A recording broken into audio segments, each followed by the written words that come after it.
की आपल्या गावासाठी निधी मंजूर केलाय किती नाही, सगळ्यांचा सस्पेन्स आहे. हा बोल बोल बोल बोल बोल बोल बोल पहिलंच हे आहे. आता हा माझ्या मार्फत हा पहिला प्रोजेक्ट आहे, हा 20 लाखाचा.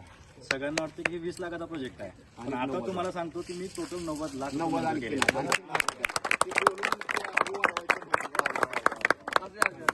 पण छान आहे. पहिलं एक टेस्ट लिटमस टेस्ट घेतली. 90 लाखामधील फक्त 20 लाख निधी मी गावापर्यंत आणला. अजून 70 लाख निधी आहे असं आहे, आणि तो पण लवकर जाणील मी. आणि सगळ्याच्या सहकार्याने मी सुद्धा अपेक्षा व्यक्त करतो. आणि सर तुम्हाला सांगतो की सय्यद रोडे गावामध्ये मी माझं पण बालपण गेले, लहानपणापासून मी राहतो. आता मोठं आपल्या घरचे जे सगळ्यात ना सगळ्यांना म्हणजे किडनी स्टोनचा प्रॉब्लेम खूप जाणार आहे. किडनी स्टोनचा का तरी कशामध्ये दूषित पाणी, तो कन्सेप्ट मी लक्षात घेऊन पहिल्यांदा तो प्रोजेक्ट आणला. तर त्याच्यामध्ये सर काय झालं की भरपूर ठिकाणी अशी होती की त्यांना पाणी भेटत नव्हतं. ते मला सारखं बघायची स्वप्न काहीतरी करायला हवे, पाणी भेटत नाही, हे भेटत नाही आहे.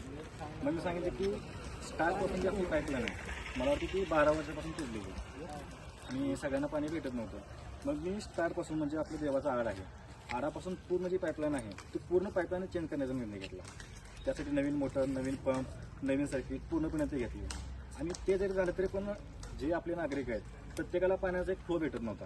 प्रत्येकाला एक सेम प्रेशर पाहिजे, सेम पाणी पाहिजे. कोणाला पाणी कमी भेटते, कोणाला जास्त भेटते, ते पण होत होतं. मग ते वाढवण्यासाठी मला आपले सोलापूर जिल्ह्याची आहेत त्यांनी सांगितले की आपल्याला एक ते स्टोरेज टँक बनवावं लागेल. मग मी स्टोरेज टँकसाठी जवळजवळ 1 महिना घालवला. आणि ते स्ट्रक्चर असं बनलं की तो पाणी डायरेक्ट इथे येणार. इथून 10 फुटावर एक सेंटेक्स ठेवलं असणार 5000 लिटर. तिथून पाणी पूर्ण सगळ्यांना सप्लाय होणार.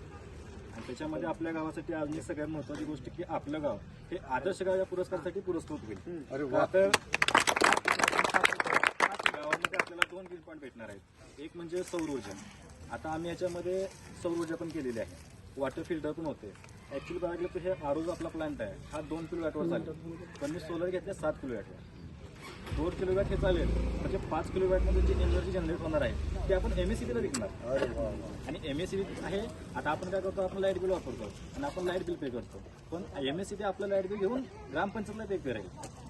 हा कन्सेप्ट मांडला आणि तो सक्सेस पण होईल ते तुम्हाला माहिती आहे.